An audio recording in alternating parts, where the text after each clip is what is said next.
णमो अर्हन्ताणं णमो सिद्धाणं णमो आर्याणं णमो अज्झायाणं णमो लोये सव्यसाहुणं मोक्षमार्गस्य नेतारं भेत्तारं कर्मभूभृतां ज्ञातारं विश्वतत्त्वानां वन्दे तद्गुणलब्धये।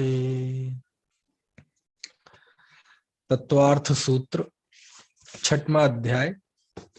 कल पिछली जो कक्षा हुई थी उसमें हमने मनुष्य आयु के आश्रव के कारणों को समझा था और मनुष्य आयु के आश्रव के कारणों में सूत्र नंबर 17 और सूत्र नंबर 18 अल्पारंभ परिग्रह मानुषस्य स्वभाव मार्दवम च, थोड़ा परिग्रह और थोड़ा आरंभ ये मनुष्य आयु के आश्रव का कारण है। और इसके अलावा स्वभाव की मृदुता, स्वाभाविक मृदुता, यह भी मनुष्य आयु के आश्रव का कारण है। तो पिछली कक्षा जब हमारी हुई थी तो उस समय हमने ये जाना था कि स्वभाव की मृदुता मतलब क्या। स्वभाव की मृदुता यानी जैसे है ना, पशु होते हैं, अनेक तरह के पशु, जैसे बंदर स्वभाव से चंचल होता है, व्याघ्र स्वभाव से क्रूर होते हैं, है ना। तो ऐसे ही जिसके स्वभाव में ही सरल मृदुता हो, कोमलता हो, अहंकार ना रहता हो, पैसा आ जाए, रूप मिल जाए, प्रतिष्ठा मिल जाए, लेकिन अपने आप में एक, है ना, अपने आप में एक नेचुरल, है ना, जो मृदुता होती है, कोमलता का भाव होता है, वो कहलाता है स्वाभाविक। देखो, एक मार्दव उत्तम मार्दव भी होता है 10 धर्मों में, वो उत्तम मार्दव भी स्वाभाविक मार्दव है, लेकिन वो आत्मा का स्वाभाविक कोमलता का भाव, यानी जीव के मान कषाय के अभाव से और आत्म स्वरूप के भान से जो स्वाभाविक मृदुता प्रकट होती है, वो तो उत्तम मार्दव है, वो तो धर्म है ना। लेकिन यहाँ उस स्वाभाविक मार्दव, स्वाभाविक मृदुता की बात नहीं है, वो आत्मा की मृदुता थी। ये आत्मा की मृदुता नहीं है, ये जीव के और कर्म के, यानी शरीर और आत्मा के जो मिश्र योग, मिश्र से मिलने से जो एक असमान जाति अवस्था बनी मनुष्य, है ना। अभी मनुष्य को ले लो तो उस पर्याय के स्वभाव, वो पर्याय के स्वभाव पे हमने पिछली कक्षा में विचार किया था कि हर एक जीव की पर्याय का एक स्वभाव होता है। जब कोई जीव उत्पन्न होता है तो उत्पन्न होने के बाद वह अपनी एक पर्याय का स्वभाव, है ना, लाता है साथ में। वो स्वभाव कौन बनाता है? जीव बनाता है कि कर्म बनाता है? ये जीव और कर्म के मिश्र से मिलने से जो एक असमान जाति द्रव्य पर्याय बनी, है ना, ये सब असमान जाति द्रव्य पर्याय है मनुष्य त्रयंचित नार की। तो वो भी जन्म से ही एक स्वभाव लेकर आता है ना। तो यही कारण है कि, और वो पर्याय का स्वभाव दूर दूर तक असर करता है। कोई जीव दीक्षा ले मुनि बन जाए तो वहां तक वो पर्याय का स्वभाव असर करता है। बताया था ना मैंने कि कोई जो थोड़ा सा अनुशासन प्रकृति का होगा, दबंग प्रकृति का होगा, तो मुनि भी बन जाएगा, तो आचार्य पद का अधिकारी होगा, है ना। कोई पढ़ने लिखने में, अध्ययन में रुचि लेता है ना, उसकी शैली बताने की अच्छी है, खूब अध्ययन किया है, तो वो उपाध्याय पद का अधिकारी होगा, है ना। मान लीजिए कोई कवि प्रकृति का है और मुनि बन जाए, तो वो कवि प्रकृति कहाँ जाएगी उसकी? वो जो उसकी पर्याय का स्वभाव है वो खत्म हो जाएगा। नहीं, स्तोत्र लिखेगा, वह जीव काव्य लिखेगा, शास्त्र। हमारे आचार्यों ने देखो कितना साहित्य लिखा, प्रथमानुयोग, हजारों पुराण चैत काव्य है ना। तो ऐसा ही होता है।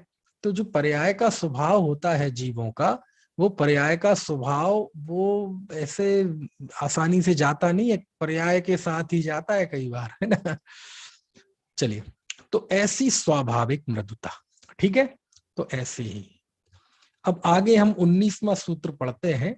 19वां सूत्र आचार्य ने लिखा, निःशील निःशील व्रतत्वं च सर्वेषाम। क्या है सूत्र? निःशील व्रतत्वं च सर्वेषाम, कि निःशील और निःव्रतत्व यह सभी आयुओं के आश्रव का कारण है। सभी आयु के आश्रव का कारण कौन सा है? सर्वेषाम, निःशीलपना यानी शील से रहित होना, और निव्रतत्वम यानी व्रत से रहित होना। क्या मतलब हुआ कि कोई भी अव्रती जीव है, क्योंकि आपने देखा होगा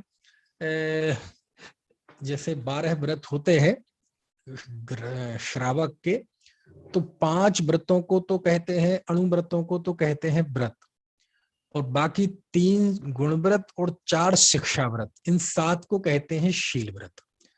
तो जो व्रत से रहित होगा वो शील से रहित होगा ही। शील का दूसरा अर्थ भी होता है ना, क्रोध मान माया का त्याग करना, क्रोध मान आदि भाव का त्याग करना, वो भी शील कहलाता है। और 5 व्रतों का पालन करना वो व्रत है, कैसे भी ले ले। तो जो इस सूत्र में ये बताया गया है कि जो अविरति व्यक्ति है, जिसके जीवन में कोई व्रत नहीं है, त्याग नहीं, उसको चारों ही आयु हो सकती है।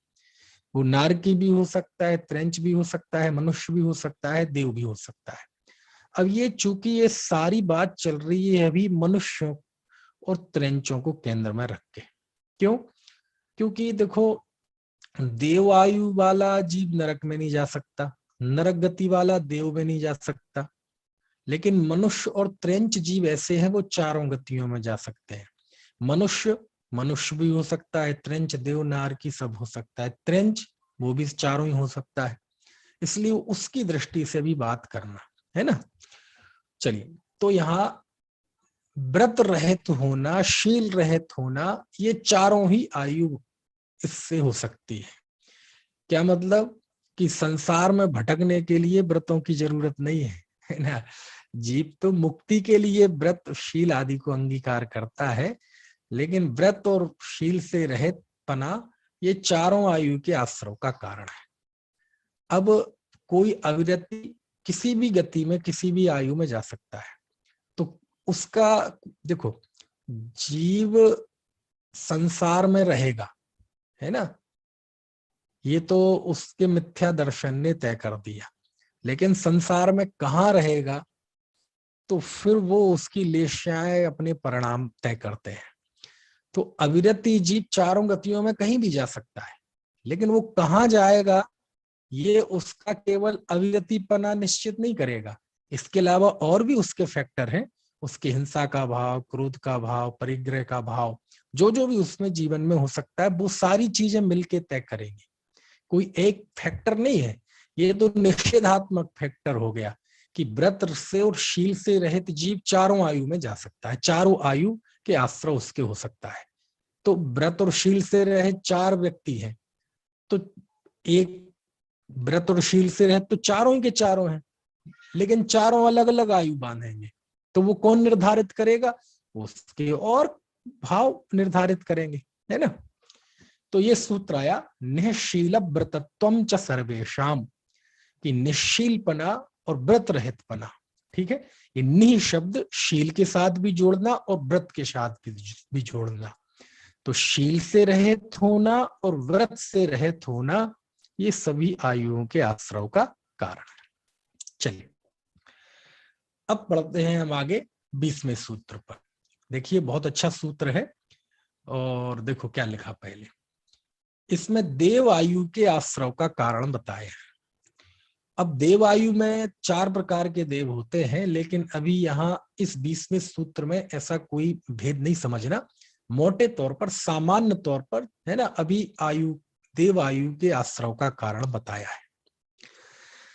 सराक संयम संयमा संयमा काम निर्जरा बाल तपांसी दैवस्य, ये सूत्र है। फिर से बोलते हैं एक बार सूत्र। सराक संयम संयमा संयमा काम निर्जरा बाल तपांसी दैवस्य। लो, ये सूत्र है। क्या है इस सूत्र में? तो इस सूत्र में लिखा है दैवस्य, है ना, देव आयु के आश्रव। अब वो आयु की बात चल रही है, तो आयु कर्म नाम अलग से लेने की जरूरत नहीं है इस सूत्र में। ठीक है, तो यहाँ 4 बताए गए। कौन कौन से? सराग संयम, पहले सूत्र का सामान्य अर्थ समझ लें, फिर मैं बताऊंगा ये सराग संयम क्या है। सराग संयम, दूसरा संयमा संयम, ठीक है। तीसरा अकाम निर्जरा, ये जो काम दिखाई दे रहा है ना, काम नहीं है, वो आ जुड़ा हुआ है, अकाम निर्जरा। और चौथा है बाल तप, और फिर उसको बहुवचन कर दिया, है ना, बाल तपांसी, है ना। तो ये 4 आयु, देव आयु के आश्रव के कारण है। ठीक है, चलिए अब थोड़ा सा देखते हैं इनका स्वरूप क्या है। आपको सूत्र का सामान्य अर्थ तो समझ में आ गया। सराग संयम, संयमा संयम, अकाम निर्जरा और बाल तप, ये देव आयु के आश्रव के कारण है।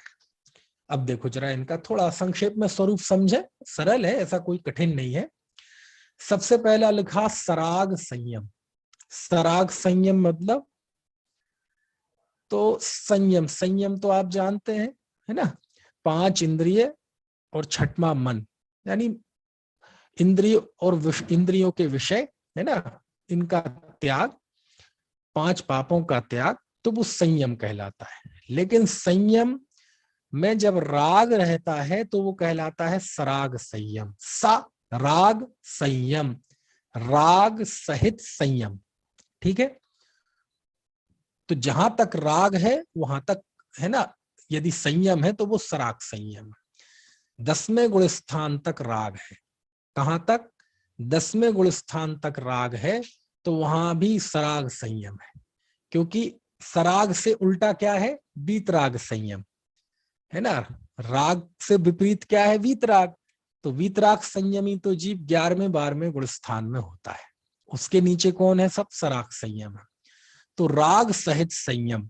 ठीक है, तो मुख्य तौर पे यहाँ यानी जब जीव के राग है, उस राग का कार्य भी दिखाई देता है। जैसे कोई मुनि है, उनको भी सराग संयम है, तो उनके राग का कार्य किस रूप में दिखाई देता है? स्तुति, वंदना, स्वाध्याय, प्रतिक्रमण आदि के रूप में उनकी जो प्रवृत्ति होती है, सब सराग संयम की प्रवृत्ति है।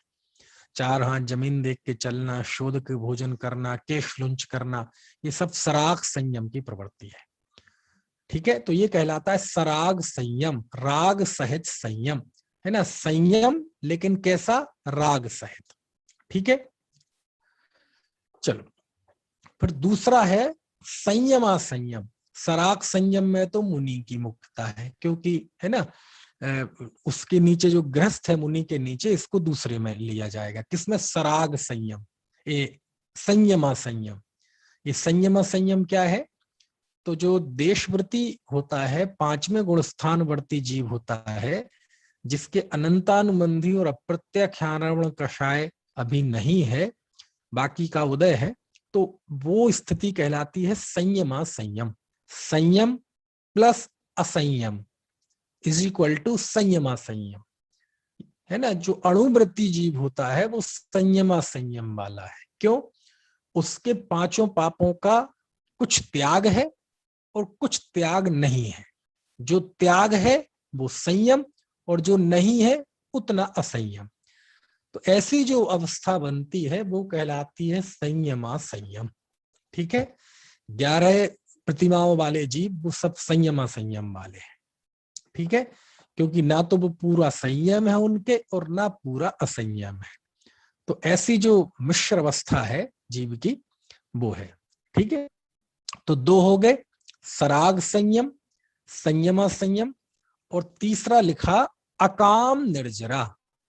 ये अकाम निर्जरा क्या है? कि जैसे हमें कोई शरीर में कष्ट हो जाए, पीड़ा, भूख की पीड़ा, प्यास की पीड़ा, शरीर में कोई पीड़ा, गर्मी की, है ना, तो हम, यद्यपि हमारे अंदर कोई उस ऐसा तप नहीं चल रहा है कि हमें उसका वेदन ना हो, हम उस तप में तपते हुए हम कर्मों की निर्जरा करें और मुक्ति प्राप्त कर लें, ऐसा नहीं। तो वो बस उस दुख को बर्दाश्त कर रहा है। दुख को बर्दाश्त करने की ऐसी कोई इच्छा भी नहीं है, लेकिन कर रहा है। समझ में आए ना? तो वो उससे जो कर्मों की निर्जरा होती है वो कहलाती है अकाम निर्जरा। ये अकाम निर्जरा क्यों है? क्योंकि ये उसने तप से नहीं की, इच्छा से नहीं की, अपनी दृढ़ संकल्प शक्ति से, इच्छाओं के निरोध के द्वारा, है ना, आत्म विशुद्धि पूर्वक नहीं की। ये अकाम निर्जरा ऐसे ही कहते हैं। यानी मान लीजिए किसी को बहुत शरीर में कष्ट है ना, बहुत दर्द कर रहा है, पेट दर्द कर रहा है, औषधि ले ली तब भी नहीं मिट रहा है, तो वो दर्द सहता है, समझ में है ना।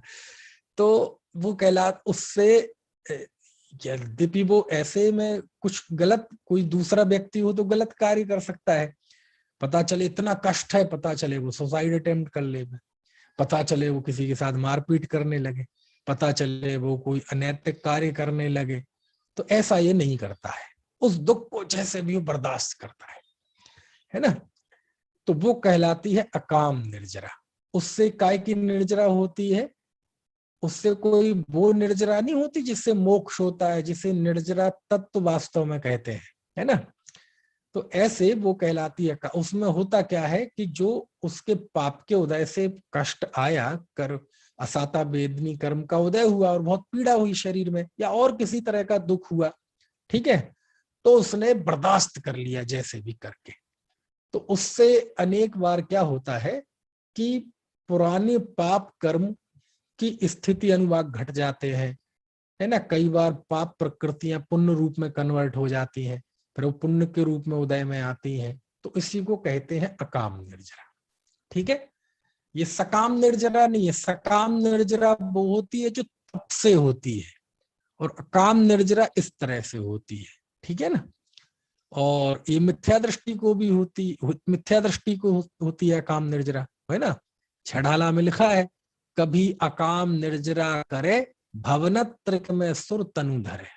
समझ में आए ना, कि कोई जीव कदाचित अकाम निर्जरा के कारण से वह भवनत्रिक में, भवनत्रिक यानी 4 प्रकार के देवों में वैमानिक देवों को छोड़ दें तो जो शेष 3 देव बचते हैं वो कहलाते भवनत्रिक, भवनवासी, व्यंतर और ज्योतिषी। और मिथ्या दृष्टि, सम्यक दृष्टि जीव कभी इन 3 में नहीं जाता। सम्यक दृष्टि जीव यदि आयु बांधता है सम्यक दर्शन सहित तो वैमानिक की बांधता है। यदि किसी जीव ने भवनवासी, व्यंतर और ज्योतिष के देव की आयु बांध ली है तो निश्चित तौर पर है कि वह जीव उस समय मिथ्या दृष्टि है, यदि बांध रहा है तो, है ना। तो अकाम निर्जरा के बल पे यह जीव भवनत्रिक में चला जाता है ना। कितना बढ़िया लिखा छेड़ाला में, कभी अकाम निर्जरा करे भवनत्रिक में सुरतनु, सुरतनु मतलब देव शरीर धारण करता है। लेकिन वहां चूंकि छेड़ालाकार पंडित जी जीव के दुखों का वर्णन कर रहे हैं, चतुर्गति परिभ्रमण का वर्णन कर रहे हैं, तो उस प्रसंग में वो पंक्ति आई है, तहते चय थावर तन धरे यो परवरितन पूरे करे, इस तरह। लेकिन वहां से निकलकर वह फिर से स्थावर हो जाता है। बोलो, अभी चुटकी भर पहले देव था, है ना, और चुटकी में वो पृथ्वी का एक बन जाता है, लो स्थावर होता है, हो जाता है ना। तो वहां वो जो चक्र का वर्णन किया ना पंडित दौलत राम जी ने, वो बहुत जबरदस्त है। छेड़ाला जो इतनी लोकप्रिय है तो वो ऐसे ही नहीं है, उसमें लोकप्रियता के कारणभूत वो बातें हैं उसमें, समझ में है ना। लेकिन वो बस वही होता है ना कि कोई भी ज्ञानी जीव जब कुछ लिखता है तो वो शब्दों के अंदर झांकना पड़ता है। अब देखो, जब कोई चतुर्गति परिभ्रमण की बात पढ़े तो मतलब एकदम मन को पिंच होती है बात, कभी अकाम निर्जरा करे, कि अरे जीव तुमने कभी अकाम निर्जरा की और भवनत्रिक में भी चले गए, है ना। तो कोई कहे कि नहीं भवनत्रिक में गए लेकिन वैमानिक नहीं हो पाए इसलिए कल्याण नहीं हुआ, तो कहते नहीं, जो विमान बासी हूं थाय सम्यक दर्शन बिनु दुख पाए। कहते वैमानिक भी हो गए लेकिन सम्यक दर्शन नहीं रहा तो वहां भी दुखी रहे, है ना। तो चतुर्गति परिभ्रमण का जो मार्मिक संक्षेप और, है ना, मृदु भाषा में चित्रण पंडित दौलत राम जी ने किया है, वो जगह जगह मुंह पे आ ही जाता है, वो बरबस याद आ जाता है। तो ठीक है, अकाम निर्जरा। और चौथा लिखा बाल तप, ठीक है, बाल तप। ये बाल तप क्या है? बाल तप मतलब जो तपस्या बालक करें, उसी का नाम बाल तप है। हाँ बोले, हाँ उसी का नाम बाल तप है, लेकिन बालक मत, बाल मतलब कौन? बाल मतलब बालक नहीं, बाल मतलब अज्ञान। अज्ञान सहित जो तप होता है उसे बाल तप कहते हैं। परमठम मिदु अठिदो जो कुड़दि तबम पदम चधारेदी तम सब्बम बाल वदम बाल तबम बेंति सब बंडू। ऐसा कुंद कुंद देव फरमाते हैं पुण्य पाप अधिकार में समय सार के, कि परमठम मिदु अठिदो, जो जीव परमार्थ में स्थित नहीं है, परमार्थ में स्थित नहीं है मतलब मिथ्या दृष्टि है, अज्ञानी है। जिस जीव को भेद विज्ञान नहीं है, आत्म स्वरूप की प्रतीति नहीं है, बोध नहीं है, यानी सरल शब्दों में कहे तो जो बहिरात्मा है, मिथ्या दृष्टि है, अज्ञानी है। समझ में आए ना? जो आत्मा से विमुख है। परमठम मिदु अठिदो, परमार्थ में जो जीव स्थित नहीं है, जो कोणादि तबम, वो जो तप करता है, बदम च धारे दी, और व्रत को धारण करता है, तम सब्बम बाल बदम, वो सब बाल व्रत है, बाल तबम बाल तप है। ऐसा किसने कहा है? बेंती सब बंडू, ऐसा सर्वज्ञों ने कहा है। किसने कहा है? सर्वज्ञों ने। यानी अज्ञानी जो भी व्रत तप करता है, सर्वज्ञ भगवान ने उसे बाल व्रत और बाल तप कहा है ना? तो 2000 साल पुराना वचन, इसलिए मैंने मूल आपको सुना दिया कि बाल तप यानी क्या?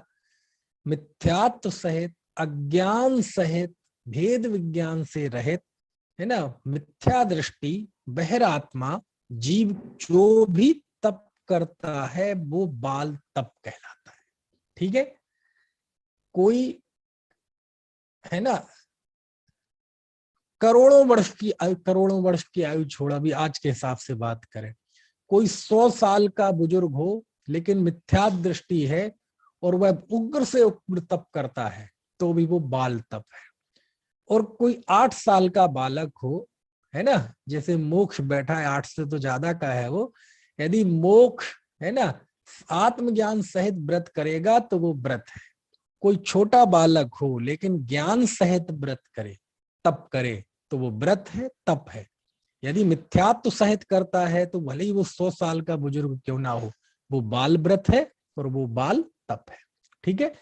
तो मिथ्यात्व सहित व्रत वह बाल व्रत, मिथ्यात्व सहित तप वह बाल तप। एक और होता है बाल सुध, बाल श्रुत, इसका भी प्रयोग है मोक्ष पाहुड़ में, कुंद कुंद देव ने किया है। लेकिन अब वो चूंकि वो बाल श्रुत शब्द प्रचलित नहीं है, मैं 2-4 बाल अनेक बार बोल चुका हूं लेकिन हो जाएगा उस, वो भी बाल व्रत बाल तप तो खूब चलता है, लेकिन बाल श्रुत ये अभी प्रचलित नहीं है हमारे बीच में। तो आप सुन लें, जैसे मिथ्यात्व सहित व्रत बाल व्रत है, मिथ्यात्व सहित तप यानी अज्ञान सहित तप बाल तप है, ऐसे ही मिथ्या दृष्टि अज्ञानी जीव का जो जिनवाणी का ज्ञान होता है, जो भी ज्ञान होता है उसका श्रुत ज्ञान, वो कहलाता है बाल श्रुत वो क्या कहलाता है? बाल श्रुत, है ना? यदि मिथ्या दृष्टि जीव व्रत करता है तो वो बाल व्रत, तप करता है तो बाल तप, वो शास्त्र पढ़ता है तो उसका वह ज्ञान कौन सा है? बाल श्रुत, है ना? सुना था आपने ये शब्द? बहुत अच्छा शब्द आचार्य कुंद कुंद देव का दिया हुआ है मोक्ष पाहुड़ ग्रंथ में, अष्ट पाहुड़ में, है ना, 6वें नंबर का पाहुड़ मोक्ष पाहुड़। ये अष्ट पाहुड़ में इसलिए नहीं कहता हूं, कह सकता हूं क्योंकि अष्ट पाहुड़ वो कोई एक ग्रंथ नहीं है, वो 8 ग्रंथ है। अपन कहते हैं ना पंच परमागम, समय सार, प्रवचन सार, नियम सार, पंचास्तिकाय और अष्टपाहुड़। तो बस ये ऐसे ही समझने के लिए है, ये 5 नहीं है परमागम, अष्टपाहुड़ 8 है और 4 12 है ना? लेकिन वो चल पड़ा, अपन को कोई दिक्कत नहीं है ना? समझने की बात है बस। समझ में यदि सही है तो फिर पंच परमागम में एक अकेला अष्टपाहुड़ बोलो तब भी चल जाएगा, है ना? आपको पता होना चाहिए लेकिन कि वो 8 है, 5 एक नहीं है। इसलिए यदि कई बार होता है, मेरे साथ ही होता था, किसी ने कहा ये बात लिंग पाहुड़ में लिखी, तो मैं सोचता था यार 5 पागमों में लिंग पाहुड़ तो कोई है ही नहीं, ये बात कहाँ लिखी है? अरे वो अष्टपाहुड़ में 8 पाहुड़ है, उसमें एक लिंग पाहुड़ है ना। तो मोक्ष पाहुड़ में है, गाथा नंबर मुझे याद नहीं आ रहा है, तो उसमें बाल शुद्ध शब्द का प्रयोग है, बहुत अच्छा प्रयोग है। ठीक है, चलिए। तो ये बाल तप हो गया, यानी मिथ्यात्व सहित होने वाला तप। तो ये सब क्या है, ये सब देवायु के आश्रव के कारण है। समझ में आया ना। अब देखो, अकाम निर्जरा और बाल तप में तो है मिथ्या दृष्टि, और सराग संयम और संयमा संयम में है सम्यक दृष्टि। क्यों? संयम तो बिना सम्यक के होता ही नहीं। जब कहा जाए संयम व्रत, तो इसमें सम्यक दर्शन ज्ञान ये अंडरस्टूड होते हैं, है ना, अलग से कहने की जरूरत नहीं है। वो तो क्या करें, वो समझाने के लिए बार बार मुंह पे शब्द आएगा कि जो अज्ञान सहित संयम, मिथ्यात्व सहित संयम, मिथ्यात्व सहित तप, ये सब समझाने की बात है। असल में जब कहा जाए संयम, तो संयम में सम्यक दर्शन ज्ञान शामिल है, उसके बिना संयम होता ही नहीं है ना। सम्यक ज्ञान सम्यक दर्शन के बिना तप होता ही नहीं है ना। लेकिन कहना पड़ता है अज्ञानी का तप, अज्ञानी के तप होता ही नहीं है, अज्ञानी के व्रत होते ही नहीं है। तो कहते होते हैं, वो क्या है, बोले वो बाल व्रत है, बाल तप है। लेकिन चलो वो चलता है, कहने में आता है, लेखन में भी आता है, कहीं लिखा भी मिल जाएगा सैकड़ों जगह। लेकिन बस टेक्निकल समझने की बात है कि जब कहा जाए संयम, तो संयम सम्यक दर्शन ज्ञान पूर्वक ही होता है, इंक्लूड है वो चीज उसमें। समझ में है ना। है जैसे हम जाके कहें कि भैया जरा मीठी चीनी देना, जरा खारा नमक देना, जरा वो सुनो गरम आग जलाओ जरा, ऐसा बोलेंगे तो आपको कैसा लगेगा, प्रयोग सही लगेगा? बोले चीनी, मीठी चीनी दे दो। चीनी क्या 2 तरह की होती है, मीठी और खट्टी, और बोले चीनी मीठी ही होती है, गुड़ तो मीठा ही होता है। कहने की जरूरत नहीं है कि मीठा गुड़ दे दो, कहने की जरूरत नहीं है खट्टे नींबू दे दो, कहने की जरूरत नहीं है कि गर्म अग्नि जलाओ, कहने की जरूरत नहीं कि तरल पानी दो। हाँ, ठंडा और गर्म तो पानी का हो सकता है, भाई गर्म पानी दे दो, अभी सर्दी के दिन है, जरा उसे है ना गुनगुना कर दो। लेकिन उसकी तरलता, वो तो तरलता तो रहेगी ना, पानी की तरलता कहाँ चली जाएगी? आप जाके कहें जरा 1 गिलास गीला पानी दो, कौन सा पानी दो? गीला पानी। आज हम गीला पानी पियेंगे, आज तो नहाएंगे भी गीले पानी से। अरे पानी गीला ही होता है भैया, उसके खौलता हुआ गर्म भी कर दो तब भी वो गीला ही होता है। ऐसी अब मन कहे सम्यक दर्शन सहित संयम, किसी बात करते हो, संयम सम्यक दर्शन ज्ञान सहित ही होता है, उससे के बिना होता ही नहीं है। हमने तो देखा है, वो जो देखा है वो नहीं है संयम, वो बाल व्रत है, बाल तप है, बाल श्रुत है ना। ऐसे समझना चाहिए इन चीजों को। ठीक है, तो ये देवायु के आश्रव के कारण है। चलो,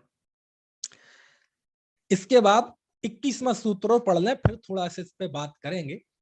21वां सूत्र है सम्यक्तम च। क्या सूत्र है? सम्यक्तम च। अब से हमने निर्धारित किया है कि अपन जब भी कोई आचार्य का सूत्र, गाथा व श्लोक पढ़ेंगे तो हाथ जोड़कर पढ़ेंगे, बहुमान के लिए, कि जब भी अपन आचार्यों के वचन पढ़ें, कोई भी गाथा सूत्र, तो बिना ऐसे हाथ जोड़कर, यानी आप उस समय ये सोच के बैठे कि सामने आचार्य उमा स्वामी देव बैठे हैं और वो हमें सूत्र बोल रहे हैं और हम उनसे सूत्र समझ रहे हैं। तो यही कल्पना करते हैं, इसलिए मैं भी हाथ जोड़ लेता हूँ। समझ में आया ना, है ना। पहले जब पाठशाला पढ़ते थे हम, तो पाठशाला पढ़ी तो नहीं ज्यादा, ज्यादा क्या, बिल्कुल एक आध कभी गए तो एक आध बार पीछे से बैठ गए, जबरदस्ती मम्मी बिठा देती थी, मम्मी के जाते ही भाग जाते थे। तो लेकिन इतना पता है कि जब वो कोई स्तुति भजन वगैरह या सूत्र वगैरह बोलते थे, तो हाथ जोड़ के बोलते थे, तो मुझे अटपटा सा लगता था। समझ में आया ना। लेकिन अभी कुछ दिन पहले ऐसी ऐसी विचारा क्यों करते थे ऐसा, तो समझ उसके बहुमान के लिए, कि वैसे तो अपन बात, कोई भी बात, फिल्मों के गाने कैसी गा लेते हैं, ये गा लेते हैं, कर लेते हैं, लेकिन जब ज्ञानियों के वचन पढ़े, तो ऐसे अपन एक एक लाइन तो पढ़ नहीं रहे, है ना, सूत्र है, गाथा है, थोड़ा सा पढ़ने में आता है, तो बस हाथ जोड़िए, बंद मत, बंद ना कर, मतलब सूत्र का अध्ययन करते हुए भी भक्ति भाव मन में रहे, बहुमान रहे, इसलिए। ठीक है, तो 21वां सूत्र है सम्यक त्वम च। बोल के बताइए एक बार, सम्यक त्वम च। क्या है सूत्र का अर्थ? कि सम्यक तु भी। सूत्र का अर्थ क्या है? सम्यक तु भी। क्या भी मतलब क्या? कि सम्यक तु भी देवायु का कारण है। ठीक है, यह सूत्र का सामान्य अर्थ हो गया। तो ये अलग से क्यों लिखा सम्यक त्वम च? उसी में ही जोड़ देते ना, सराग संयम, संयमा संयम, अकाम निर्जरा, बाल तप, और सम्यक तोड़ जोड़ देते, बाल तप सम्यक त्वाणी, है ना। मतलब सम्यक तो जोड़ देते, 5 हो जाते, तो एक सूत्र कम हो जाता। और कहते नहीं, इसके पीछे कुछ कारण है। कारण ये है कि 20वें सूत्र में कोई भेद नहीं किया गया चारों आयु का, लेकिन जब सम्यक त्वम चा अलग से सूत्र लिखते हैं तो आचार्य उमा स्वामी का ये मन लगता है कि वो इस तरह से इसे भिन्न बताना चाहते हैं कि वैमानिक देवों को अलग करना चाहते हैं। सम्यक चूंकि केवल वैमानिक आयु का आश्रय होता है, उससे यदि कोई जीव सम्यक दृष्टि होता है तो उसको केवल वैमानिक देव की आयु का आश्रय होता है। भवनत्रिक में नहीं जाता, बताया था ना, पृथ्वी के भवनवासी व्यंतर ज्योतिष्क नहीं होता वो। तो सम्यक भी देवायु के आश्रय का कारण है, चूंकि सम्यक दृष्टि जीव मनुष्य और त्रिंज जहां से चारों आयु बन सकती उसकी अपेक्षा है। यदि देवगति का जो देव है वो सम्यक दर्शन पूर्वक आयु बांधेगा तो मनुष्य आयु बांधेगा, नरक गति का देव सम्यक दर्शन सहित आयु बांधेगा तो मनुष्य आयु बांधेगा, है ना। लेकिन यहाँ बात मनुष्य और तेंच की मुख्यता से है, क्योंकि यहाँ से चारों में जाया जा सकता है। तो सम्यक दृष्टि यदि आयु बांधता है तो वह देव आयु ही बांधता है। तो उसको थोड़ा सा पृथक करने के लिए कि 20वें सूत्र में तो हमने सामान्य से आयु कर्म के आश्रय के कारण बताए, अब इसमें जैसे सराग संयम है, संयमा संयम है, ये जीव तो भवनत्रिक में जा ही नहीं सकता क्योंकि ये सम्यक दृष्टि है, तो ये तो वहां ऊपर जाएगा वैमानिक देवों में। लेकिन 20वें सूत्र में ऐसा भेद नहीं किया गया।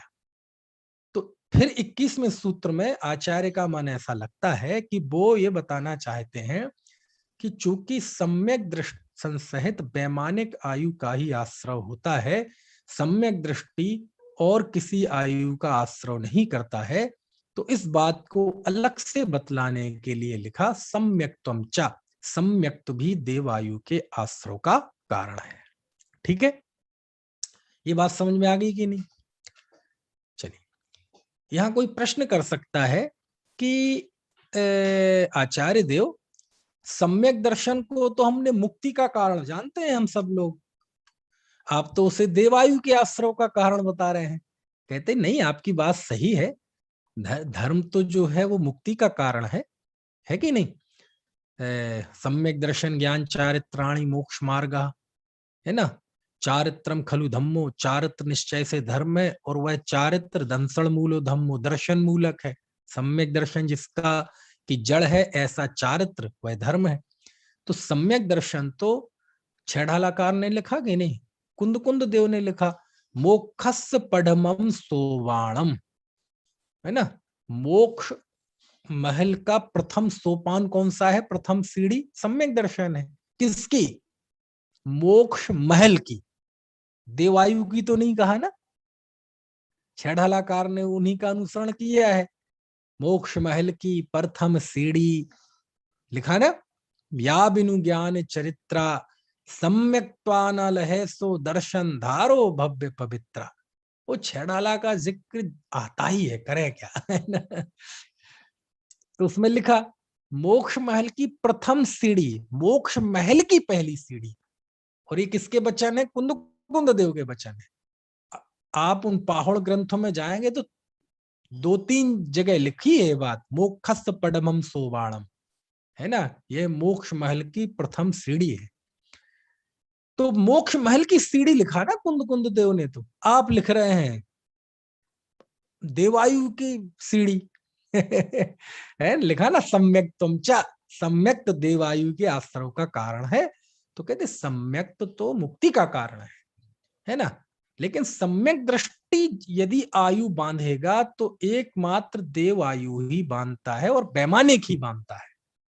इस नियम को बतलाने के लिए आचार्य ने यह सूत्र लिखा है कि इस तरह उपचार सम्यक्त पे आता है कि क्योंकि सम्यक दृष्टि वैमानिक देव ही होता है, इसके अलावा और नहीं होता, कोई भवनवासी आदि नहीं होता है ना, मनुष्य त्रंच की अपेक्षा। इसलिए इस नियम को और इस अलग से इस अर्थ को व्यक्त करने के लिए आचार्य ने सूत्र बनाया सम्यक्त्वम च, कि सम्यक्त भी देवायु के आश्रव का कारण है। यानी सम्यक दृष्टि यदि आयु सबसे उत्कृष्ट स्थिति तो यह है कि वो कोई आयु ना बांधे, बल्कि मुनि बने, आठों कर्मों का खेद करे, आयु कर्म का विनाश करे और सिद्ध हो जाए। तो सम्यक दृष्टि की प्रथम जो रास्ता है वो तो ये है। लेकिन वो नहीं हो पाए तो अब जाएगा तो कहीं ना कहीं आयु तो बांधेगा, तो वो वैमानिक देव की आयु बांधता है। समझ में आया ना, वैमानिक देव होता है। यद्यपि वैमानिक मिथ्या दृष्टि भी होता है, लेकिन मिथ्या दृष्टि का भरोसा नहीं है ना। वो वैमानिक देव भी हो सकता है, नारकी भी हो सकता है, त्रंच भी हो सकता है, भवनवासी व्यंतर ज्योतिषी भी हो सकता है ना। उसके साथ नियम नहीं है। क्या कहा, मिथ्या दृष्टि वैमानिक भी हो सकता है, भवनित्रिक भी हो सकता है, उसका नियम नहीं है। लेकिन सम्यक्त सहित जीव की आयु होती है तो वैमानिक ही होती है और दूसरी नहीं होती। उसके लिए यहां ये सूत्र बनाया। ठीक है, ये बात समझ में आई कि नहीं। अब यहां कोई कह सकता है कि हमने तो सम्यक दृष्टियों को नरक जाते देखा है। किसको देखा? शरणक महाराज अभी भी है। कहा? पहले नरक में है ना, जहां उनकी 84,000 वर्ष आयु है। तो कहते वो उन्होंने चूंकि पहले बांध ली थी। आयु कर्म एक बार जो बंध जाए उसमें संक्रमण नहीं होता। एक सिद्धांत समझ लें आप, 8 कर्म है ना, 8 कर्म, तो 8 कर्म में आपस में उत्तर प्रकृतियों में कदाचित संक्रमण होता है। कैसे? ज्ञानावरण की 5 हैं, दर्शनावरण की 9 है, इनमें आपस में संक्रमण हो जाता है। ज्ञानावरण में मति ज्ञानावरण कर्म श्रुत ज्ञानावरण कर्म रूप में कन्वर्ट हो जाए, ऐसा संक्रमण हो जाता है, उसमें कन्वर्जन हो जाता है। लेकिन 4 आयु में आपस में कन्वर्जन नहीं होता और मोहिनी में कन्वर्जन नहीं होता। मोहिनी मतलब दर्शन मोहिनी, चारित्र मोहिनी हो जाए, चारित्र मोहिनी दर्शन मोहिनी हो जाए, ऐसा कन्वर्जन नहीं होता है ना। तो जो एक बार आयु बांध ली वो आयु भोगनी ही पड़ेगी। तो मान लीजिए किसी ने पहले नरक आयु बांध ली, तो अब वो सम्यक दृष्टि भी हो जाएगा तो नरक में ही जाएगा। वो बात अलग है कि वो पहले नरक से आगे नहीं जाएगा। प्रथम नरक बिन षट भू ज्योतिष बान भवन षड नारी, थावर विकल त्रय तन में नहीं उपजत सम्यक धारी। फिर छेड़ाला आ गई देखो। तो पहले ही लिखा उन्होंने कि सम्यक दृष्टि प्रथम नरक बिन, यानी पहले नरक के अलावा बाकी 6 नरकों में पैदा नहीं होता।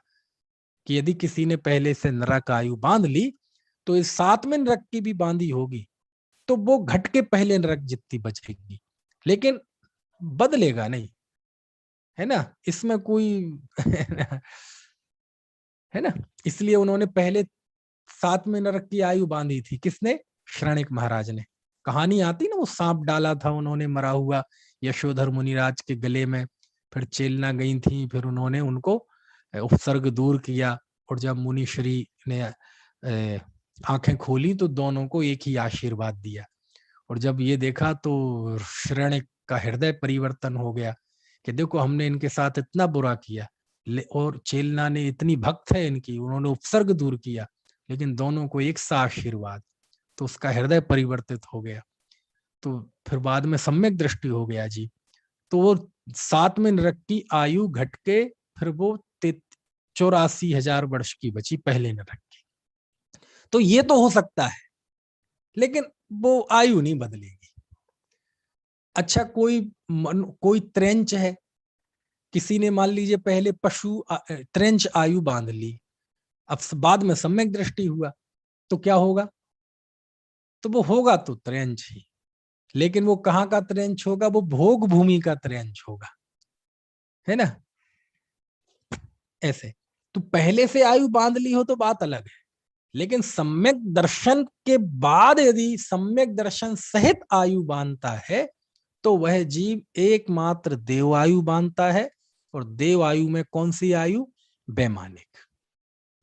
तो हमने तो सुना है कि मिथ्या दृष्टि 9वें ग्रेवेक तक चला जाता है। मीना जी, हाँ चला जाता है, मिथ्या दृष्टि की चला जा 9वें ग्रेवेक तक चला जाता है, क्योंकि वो तो पुण्य भाव से जाता है। तो पुण्य भाव तो मिथ्या दृष्टि के भी बहुत जबरदस्त हो सकते हैं। पंचम काल के कोई भावलिंगी संत हो, उनसे भी ज्यादा विशुद्ध परिणाम पुण्य बांधने वाले चौथे काल के किसी मिथ्या दृष्टि के हो सकते हैं, क्योंकि वो 9वें ग्रेवेक तक चला जाता है। और पंचम काल के कोई बीतरागी संत हो तो भी 9वें ग्रेवेक तक नहीं जा सकते। कुंद कुंद देव जैसे भी, समझ में, धरसेन स्वामी जैसे भी, अकलंक देव जैसे भी, समझ में, योगेंदु देव जैसे भी है। अरे ज्यादा दूर क्या जाए, भद्रबाहु श्रुत केवली जैसे भी, समझ में आया ना, वो 9वें ग्रेवेक नहीं जा सकते। और कोई मिथ्या दृष्टि जीव हो, एक काल की बाधा का छोड़ दो, अभी चौथे काल का हो, तो वह जीव 9वें ग्रेवेक तक जा सकता है। मिथ्या दृष्टि नहीं, अभव्य भी, है ना। लेकिन उसको वो वहां भी जा सकता है, कहीं भी जा सकता है, चारों गतियों में जा सकता है, इसलिए उसका नियम नहीं। लेकिन सम्यक त्वमचा, सम्यक दृष्टि होता है तो वह वैमानिक देव ही होता है। बस उसके साथ ये नियम है, बाकी के साथ नहीं है, इसलिए उसको अलग से सूत्र में आचार्य ने मन में वो बात रही। ठीक है। अब एक चीज यहां बहुत समझने लायक है, तत्व तत्व देखो कहाँ निकलता है इन सूत्रों में। इसमें तत्व तो है ही, ये सबसे बड़ा तत्व है कि आचार्य ने सीधा कह रहे हैं ना कि सराग संयम, संयमा संयम, ये आयु कर्म के आश्रव के कारण है। समझ में आया ना। अब कोई ये कह सकता है कि हे आचार्य देव, अभी आप 9वें अधिकार में आएंगे तो सा व्रत समिति गुप्ति धर्म अनुप्रेक्षा परिचय जय चारित्रयी, आप तो वहां संवर्ग के कारणों में गिनाएंगे, समिति को, गुप्ति को, है, धर्म अनुप्रेक्षा परिचय जय, सबको आप संवर्ग के कारणों में गिनाएंगे। गिनाएंगे कि नहीं गिनाएंगे? और जब धर्म को संवर्ग के कारण में गिनाएंगे तो धर्म में एक संयम भी है, और गुप्त और समिति में तो, समिति तो है ही संयम के पालन के लिए, महाव्रतों की रक्षा के लिए। तो वहां आप संवर में लेते हैं, और यहां आप इन सराक संयम, है ना, आप इसको आयु के आश्रव के कारणों में ले रहे हैं। ऐसा क्यों?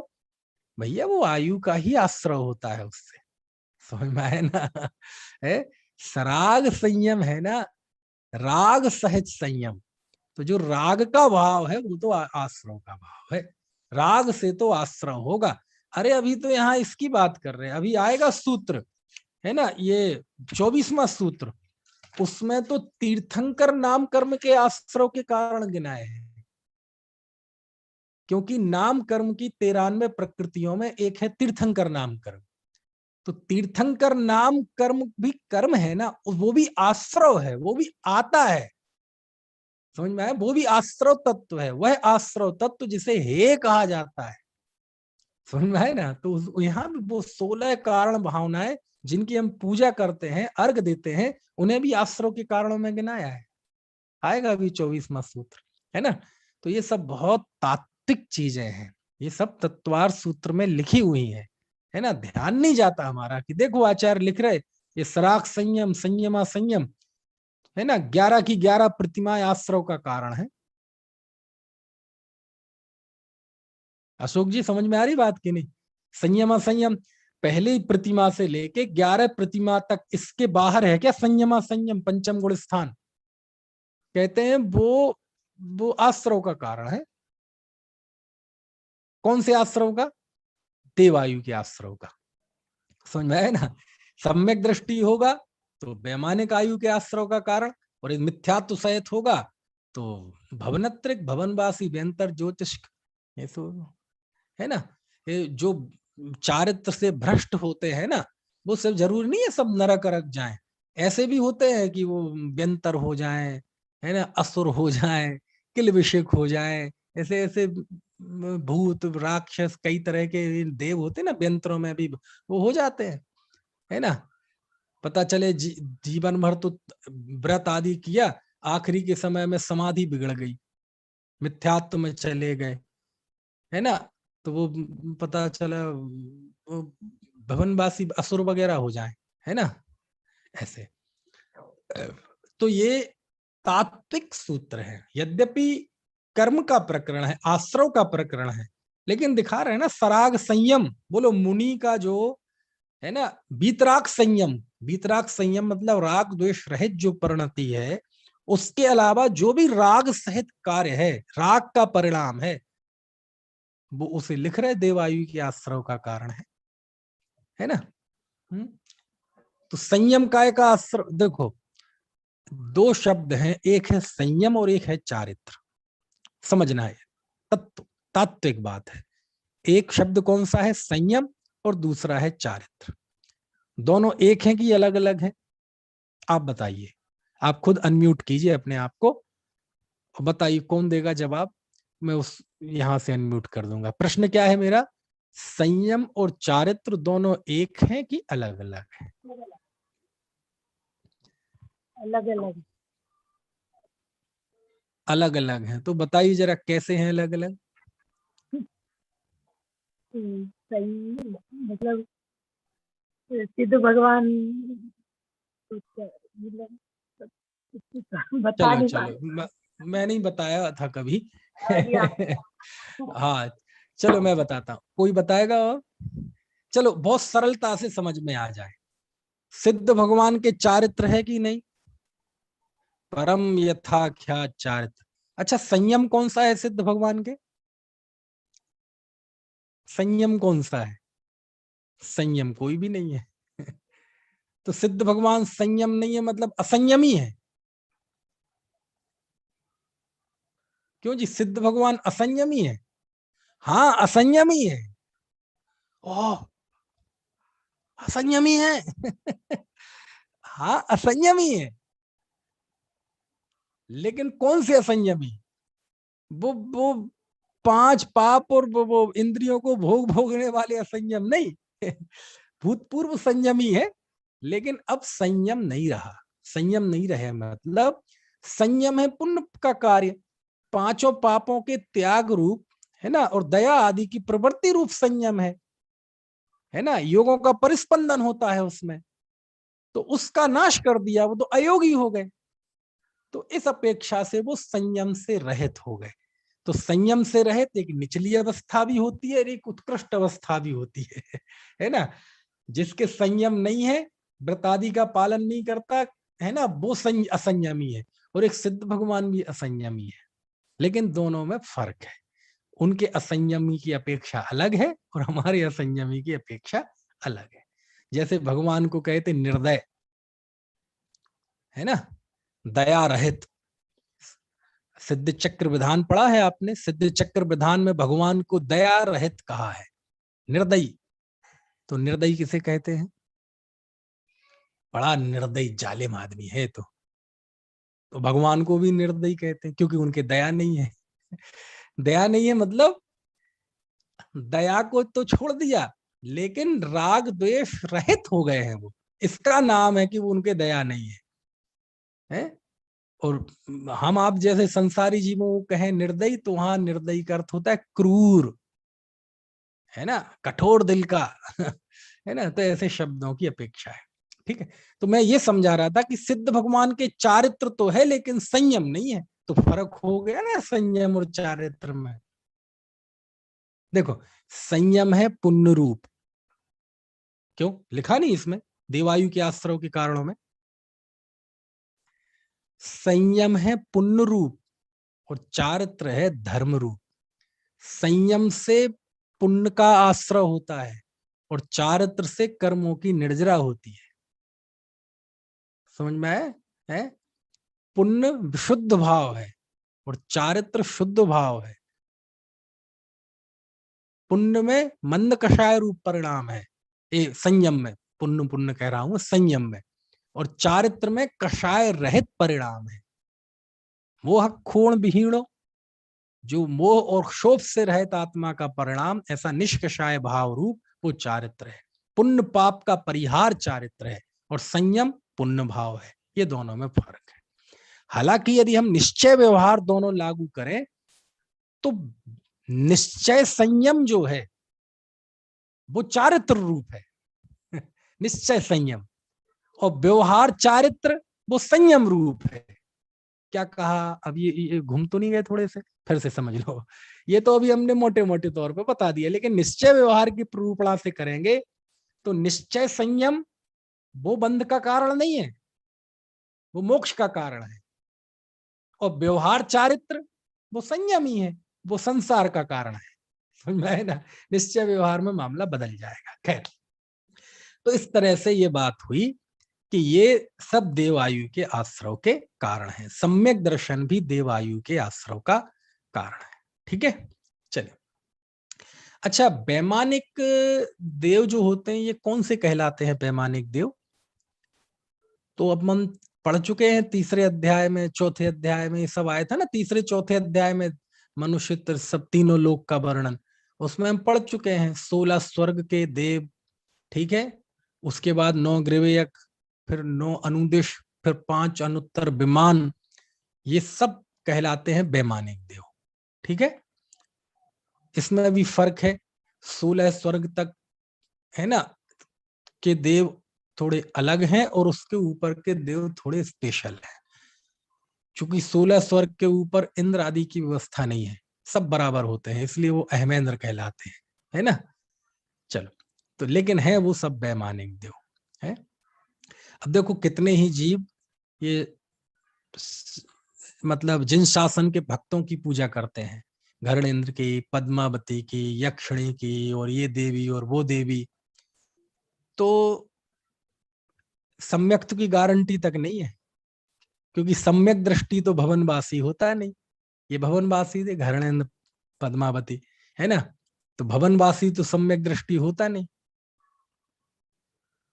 है ना।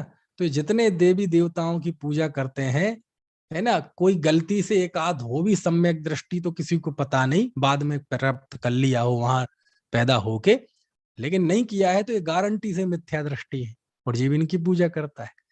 आचार्य कुंद कुंद देव तो कह रहे असंयमी की पूजा नहीं होती, भले ही वो सम्यक दृष्टि क्यों ना हो, फिर तो मिथ्या दृष्टि की तो कहाँ पूजा भक्ति होगी। समझ में आया ना। खैर, चलो, तो ये 2 सूत्र हुए, 20वां सूत्र और 21वां सूत्र। ठीक है, अब यदि आपको कोई प्रश्न हो तो पूछ लीजिए। कल जो हम पढ़ेंगे 22वां सूत्र, ये सूत्र तो छोटा है लेकिन बहुत मतलब इसमें मालूम क्या आया है, आगे नाम कर्म के आश्रव के कारण आए हैं। और नाम कर्म 2 प्रकार का है, शुभ नाम कर्म और अशुभ नाम कर्म। आपको मालूम है 8 कर्मों में सबसे बड़ा कर्म मतलब प्रकृतियों की दृष्टि से नाम कर्म है, क्योंकि 8 कर्म की 148 प्रकृतियों में 93 प्रकृतियां तो केवल नाम कर्म की है ना। और इतना जो हमें वेरिएशन दिखाई दे रहा है सब जीवों में, इसमें 99% नाम कर्म का वेरिएशन है। सबकी शक्ल अलग अलग है ना, सबके आंख नाक कान हाथ पैर हड्डी सब अलग अलग, रूप अलग अलग, है ना, शरीर की रचना अलग अलग, इंद्रियां, तो ये सारा जो फिजिकल शारीरिक वेरिएशन दिखाई दे रहा है सब नाम कर्म के कारण से है।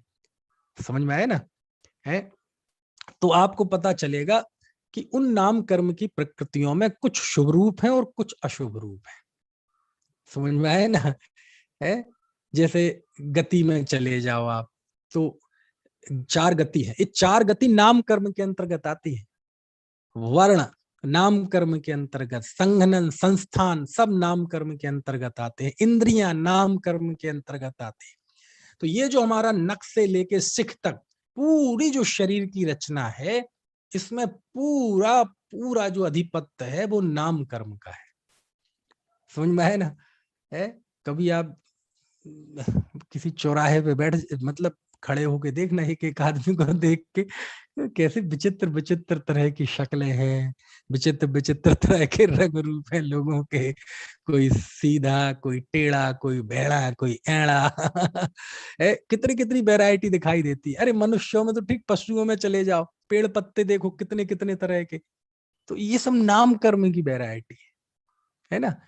तो आगे अब आगे 2 सूत्रों में आने वाला है कि किसी को सुंदर शरीर मिला सुभग तो वो क्यों, और कोई यदि कुरूप बना तो क्यों, किसी को यदि अच्छा गला मिला, सुरीली आवाज मिली तो क्यों, और किसी को यदि कर्कश आवाज मिली तो क्यों। किसी की होती ना बहुत बिल्कुल फटे बांस जैसी आवाज, है ना, वो यदि गा दें एक आध लाइन तो आजू बाजू बैठे लोग भाग जाएं है ना, सब तरह के हैं। कोई एकदम काले रंग का क्यों होता है और कोई गोरा क्यों होता है, कोई लंबा क्यों होता है, कोई कुबड़ क्यों होता है ना, कोई समचतुर संस्थान वाला क्यों होता है ना, कोई ठिनगा क्यों होता है बामन संस्थान वाला, कोई कमजोर क्यों होता है, कोई बज्जम नाराज संघनन वाला क्यों होता है। ये इतनी 93 प्रकृतियां पढ़ोगे ना आप तो आपको कमाल लगेगा। कोई तीर्थंकर क्यों बनता है, क्योंकि तीर्थंकर भी नाम कर्म है ना, तीर्थंकर कोई क्यों बनता है, ये भी आगे के सूत्रों में आने वाला है। समझ में आया ना, बोलो कितनी बड़ी बात, तीर्थंकर क्यों बनता है जी। है अपन तो सब सोचते हैं वो तीर्थंकर बस बन जाते हैं, ऐसे नहीं बनते, अलग तरह के परिणाम होते हैं। तीर्थंकर तीर्थंकर आयु जिसके, ये तीर्थंकर नाम कर्म का आश्रय जिसके होता है। समझ में आया ना, 1 इंद्रिय शरीर, 2 इंद्रिय शरीर, 3 इंद्रिय शरीर, 4 इंद्रिय शरीर, ऐसा क्यों होती है इनकी रचना है। तो ये सारे प्रश्नों का जवाब अब आगे के सूत्र में आने वाला है। सूत्र में तो संक्षेप है लेकिन फिर भी आप समझेंगे कि 2 मोटी मोटी तो बातें लगाई लो, एक सुंदर और एक असुंदर, इतना तो लगा ही सकते हैं, सुभग दुर्भग है ना। तो इसके साथ साथ और भी बाकी प्रकृतियां हैं, तो इतने में ही सोच लो कोई सुंदर क्यों होता है और कोई कुरूप क्यों होता है, दोनों ही नाम कर्म के कारण। तो अब ये सारी बहुत मार्मिक चर्चा अब आगे कल सूत्रों में आएगी। 22वां सूत्र, 23वां सूत्र, ठीक है। फिर 24वें सूत्र में वो तीर्थंकर नाम कर्म के आयु के आश्रव के कारण बताए हैं, वो पढ़ेंगे अपन कल। अभी का समय हो गया, यदि किसी को कोई प्रश्न हो मन में तो पूछ सकते हैं। हाँ पूछिए। भाई साहब जैसे कहते हैं कि तीव्र कषाय में आयु नहीं बंधती, हाँ लेकिन राजा सैनिक ने तीव्र कषाय में ही शर्त तो डाला होगा। नहीं, तीव्र कषाय में आयु नहीं बनती, ऐसा कब कहा मैंने। ऐसा नहीं है, ऐसा नहीं। ऐसा सुना है कि उसकी जो पर्याय की कषाय ही पूरी तीव्र हो तो उससे बनेगी तीव्र कषाय से। हाँ, कोई पर्याय में नेचुरली तो मंद कषाय है, लेकिन कभी उसके तीव्र कषाय आ जाए तो नहीं बनेगी, है ना। उसका जो एक पर्याय का नेचर है, पर्याय का जो एक स्वभाव है, उसमें जो तीव्रता मंदता है, तो किसी समय मान लीजिए कोई मंद कषाय है, बहुत मंद क्रोध, मंद मान, मंद माया, मंद लोभ वाला, उसके कदाचित तीव्र कषाय हो जाए तो वो तीव्र क्षणिक तीव्रता के परिणाम में उसे सोचोगे वो नरक में चला जाएगा, 7वें नरक में। वो तो राजा श्रेणिक ने जब वो सांप डाला, मरा हुआ सांप गले में डाला, तो वो जो उसकी जैन मुनियों के विरुद्ध कषाय थी वो उसी समय थोड़ी थी, वो तो हमेशा ही थी उसके हृदय में। जब वो सो रहा था तब भी थी, है ना, जब वो भोजन कर रहा था तब भी थी, जब वो जैन साधु के विषय में सोच भी नहीं रहा था तब भी वो इतना ही विरोधी था जैन साधुओं का। वो तो पाप डालने के रूप में वो कषाय हमें पता चली, व्यक्त हुई वो, लेकिन उसके मन में तो वो सांप नहीं भी डालता तो वो तो कषाय थी उसके। तो वो सांप डालने से 7वां नरक की आयु का आश्रय हुआ, ये एक कथानक, सामान्य कथन है, समझ में आया ना। वो उतनी कषाय के लेवल से, उस कषाय के उस स्तर से उसे 7वें नरक का आयु का आश्रय हुआ, है ना। हाँ, जय जिनेन्द्र पंडित जी। हाँ बताइए। जय जिनेन्द्र। जय जिनेन्द्र। अभी हाँ, अभी सम्यक दर्शन नहीं हुआ है। हाँ अभी सम्यक दर्शन नहीं हुआ है। हाँ, कर लो तो बाल श्रुत में क्या लेने का? बाल श्रुत का है ना, बाल श्रुत। कुछ नहीं लेने का, क्या लेना। भाव श्रुत तो तो सम्यक नहीं, तो हम सहज लोग में अभी देखो एक बाल तो नहीं, बाल बाल बाल श्रुत मतलब मिथ्या दृष्टि को जो भी शास्त्र का ज्ञान है वो सब बाल श्रुत है। तो अभी हमें सम्यक दर्शन नहीं हुआ है, तो अभी हमें प्राप्त सम्यक कर लो दर्शन, वो तो सही है। तो बस प्राप्त कर लो और क्या।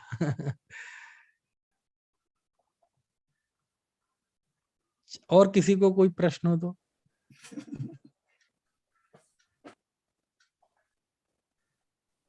चलिए जिनवाणी स्तुति करते हैं। अनंत धर्मणस्तत्त्वं पश्यन्ति प्रत्यगात्मनः अनेकांतमयी मूर्तिर् नित्यमेव प्रकाशते।